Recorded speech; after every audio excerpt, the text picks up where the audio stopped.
Hey guys, it is Brido here, and welcome back to our Liverpool Career Mode series. This is episode 19, and I got 3 games for you guys in today's episode, starting off with a game against Aston Villa, then moving on to 2 more against West Ham and Tottenham.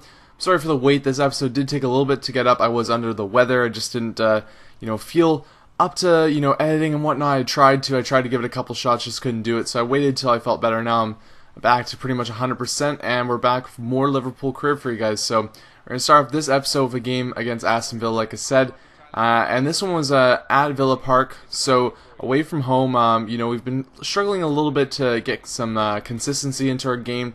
Really been trying to, get as many points out of each game as we can, because we're getting closer to the end of the season right now, and we're in a comfortable position as is, but we want to make that position comfortable going into the final couple games. We don't want to risk potentially being knocked out of the Champions League spots, because it took us quite a bit of time to get there.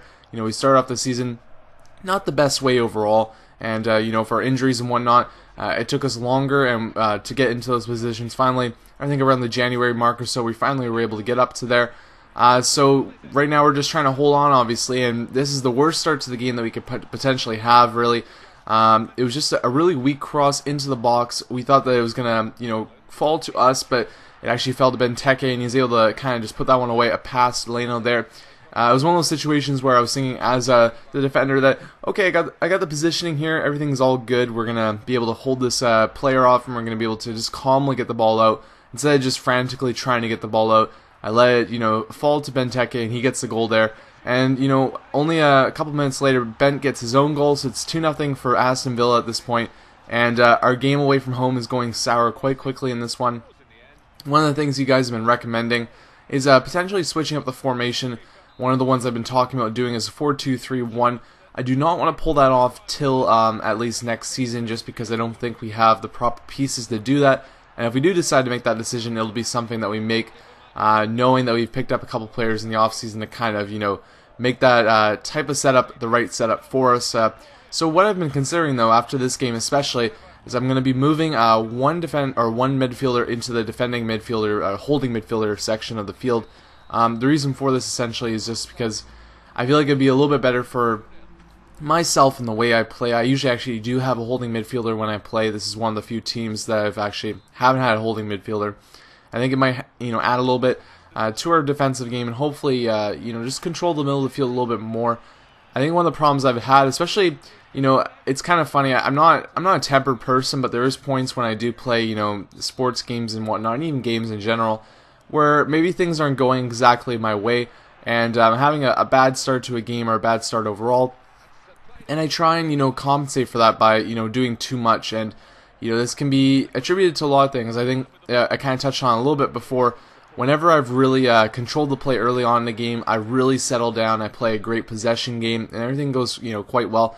Once I start chasing the game, that's when the middle of the field really opens up for the other team. And that's one of the problems. I think that having a holding midfielder might help out, because it gives us less options going up the field, but also leaves someone back that can kind of protect us from our mistakes that we might make in the game.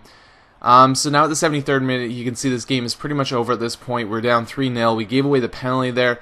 A great penalty by Bent, but still at the same time, too, we're just not, really clicking in this game. We are getting opportunities, but it was, after they really had the lead. So they started sitting back. They knew that they weren't going to give this one up, so we started getting more chances because of that. But we did get a chance at the end of the game, which is kind of promising. But at the same time, too, it wasn't something to be too proud of, just like I said, because really, those opportunities were chances but not goals, and we weren't able to get back into this one. So here in the 87th minute, though, kind of a lucky play. Falls to Lewandowski, and he puts the ball away there. Another goal for him. He's got 6 goals for us. It's all for naught, though, as the game will finish 3-1 for Aston Villa.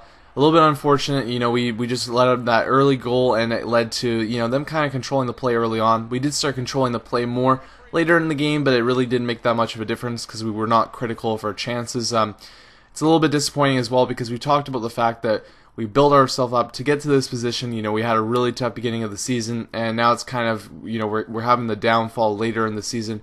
We actually had a chance possibly to win the league, which would have been, really uncharacteristic of probably our chances, and now it's kind of falling back to a place where, we'd hope to be at, which is still positive. We're still in the right places, but, we're not sitting as pretty as we could potentially have been. You can see there that we're now 6 points behind Chelsea there, and our league chances are quite slim now at this point. We get a scouting report for the end of the month here, though.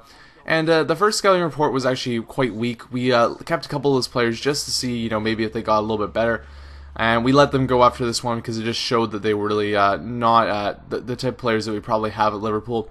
We did get 2 more players, though, scouted on, and they actually look like decent guys, so we might be able to bring in a couple of those if they continue to show that they have good potential and are not going to take an extreme long time for them to develop in our system. So that's good to see that the 3-star scout is actually unearthing maybe a couple of people that could not be superstars or anything like that, potentially, though, players that could make an impact maybe a couple of years down the road. So nice to see that the ball is rolling a little bit on that one there.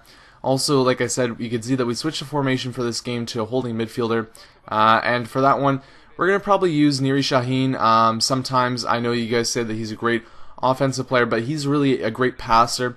I've had, not trouble shooting off him, but I don't think he's as great of a person that can take a shot as Gerrard or Joe Allen. I really like how they can play in that role. But yeah, we have a couple options because we have Lucas Leiva, who's the obvious choice for having that defensive mid role, the holding midfielder. But at the same time too, we've also got guys like Shaheen that can play that role if need be, Jordan Henderson as well. And you can see in this game we actually put David Alaba back there. And the reason for that is I actually kind of like him up the field a little bit because I know you guys don't see the full games that I play, and I tried, in the future I'm going to try and show you more of my games. But, really, even when he's in the left back role, he really works his way up the field, and it's great to have that type of presence. But at the same time, too, I like to have my back four really playing that back four role, not, really making our chances of playing a good defensive game limited. Here you can see, though, early on they got a great chance there, and the reason for that was Daniel Agger was down, and he's now out for this game. We bring on Jamie Carragher, which is nice for him because he's only got a couple chances to play this season. But you can see in the 32nd minute we get a nice opportunity for ourselves, and Lewandowski scores the goal. Like I said, putting a lot of goals up for us. Really nice to see that he's making a great impact for the team. That's his 7th goal of the season. So yeah, now we're up 1-0 in this game. A good start for us, even though we did give up some early opportunities to West Ham. They continue creating opportunities, though. They're great from those corners and whatnot. But the first half ends. We do control possession. We are having a good game, so it's nice to see that, at least, we could see from the first game that the holding midfielder role is maybe having a little bit of a benefit. You can see the shots are even, but we have more of the possession.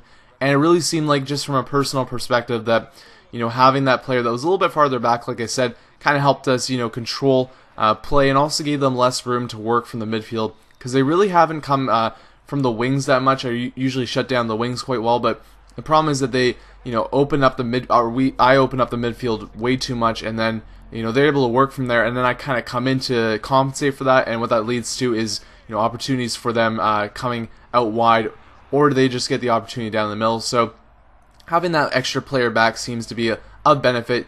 Now in the 61st minute, we get another goal from Lewandowski there. So he's on fire. 3 goals in 2 games from a good game for him overall as well. We bring Delafeu on for Asadi at this point. We're feeling quite confident at 2-0. We continue to get the chances, though. And here's a really funny one. Martin Kelly is all the way up the field. He actually gets a small break for himself. I just take the shot here.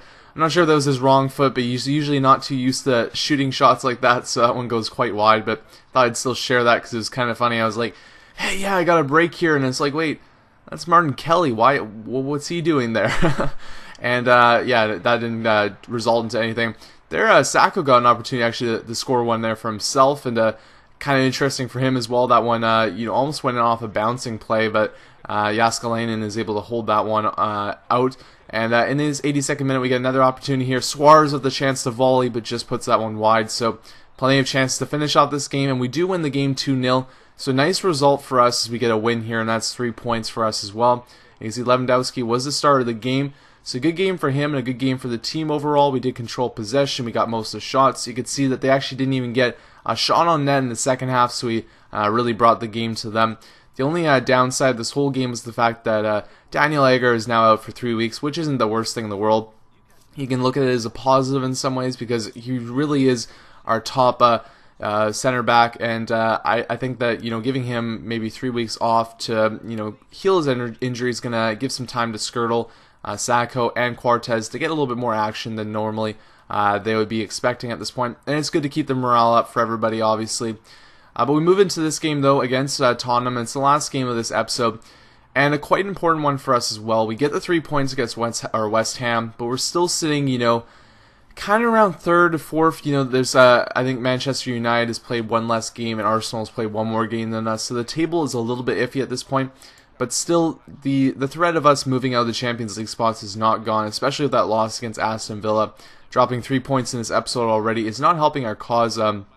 But even for this episode, I show you guys the actual table, and you can see that we actually do have a nice position in there. But losing this game and giving Spurs the chance to get 3 points out of this one would not be in our best favor. Obviously, they would get really close to us in the table, and we don't want to get things too dicey going into the final games of the season. So I put a lot of emphasis on this game. Said to myself, we have to win this one.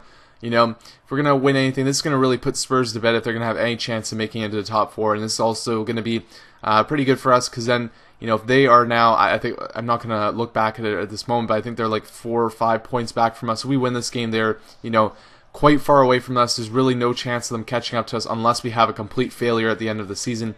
So this was a lot of emphasis on this game. And unfortunately, we were actually playing quite well to start the game. We move ahead here to pretty much the first opportunity of the game, and it was a clinical one from Moussa Dembele. He puts the ball away at the 15th minute there, and unfortunately for us, we're down 1-0 against Tottenham early. I was just trying to play the best defensive game that I could, just trying to hold them off, but it did lead to opportunities, and this was a really dangerous one there. And we get another penalty against us, 2 in 2 games. In this one, it was a devastating one because we're down 1-0 at this point. We do not want to give another goal up, and that might have saved something, but really an unneeded penalty. So we had the chance to make the save here, but we haven't been too great on the penalties. But Leno makes a great save there on Jermaine Defoe, and we're still in this game. It is 1-0 at this point. We're getting a simple opportunity there, but we're starting to control the play a little bit more by this point. They get one more opportunity here, a little bit of a slip ball out of Leno's hands, and the ball continues to be with Tottenham. They get another chance here, but we're able to get it out of the way. Continuing ahead to the 35th minute, there's a great chance, but Leno makes a save, the diving save, and we move ahead here to the end of the first half. So we did, it isn't indicative of the actual chances you can see there, but we did control a good amount of the possession. We were down. We were, losing the game, but we were still in this one. It wasn't like we were out of it at this point. And we tried to start taking some more shots in the second half, and we started opening up the play a little bit more. Here's a chance for Barini, who actually got the start in this game on the wing. He gets a chance going down the middle, though, takes a shot, gets it past Lloris. Kind of an iffy one for Lloris as it hit his hands and went in the net still. But we get the goal from Fabio Barini there, who hasn't been as main of a figure since Lewandowski's come in, but it's nice to see that he's still putting up the goals for us now and then. And Barini once again at the 65th minute, that is an absolute peach for him, a nice goal for him, and that gets us 2 goals in the game, 2 from Barini. We're now back in this one. We actually had the lead, and at this point, I'm like, okay, we're parking the bus. This is we have the chance to, even get a point out of this game. I'm happy with, but obviously, if we can get the 3 points out of this one, this would be devastating to Tottenham, and a great opportunity for us to really put a seal on potentially making the Champions League.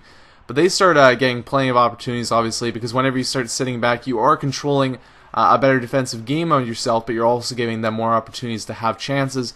And at this point here at the 68th minute, I was quite worried. They were getting, these great opportunities. One off the bar there. I was like, uh-oh, this is, starting to feel very much like that game that we were against Arsenal, where we had the lead going late, and it just started feeling like the grind was going against us. They were getting all the opportunities. We're still getting one chance here, which was kind of a nice opportunity, but we weren't able to cross it back to anybody. Here, the 90th minute, though, we get one more chance for ourselves. As the clock's winding down, though, we're actually killing time by doing this as well. So I'm just trying to keep everything going that way. They finally get it out, but you know what, guys? That is at the end of the game.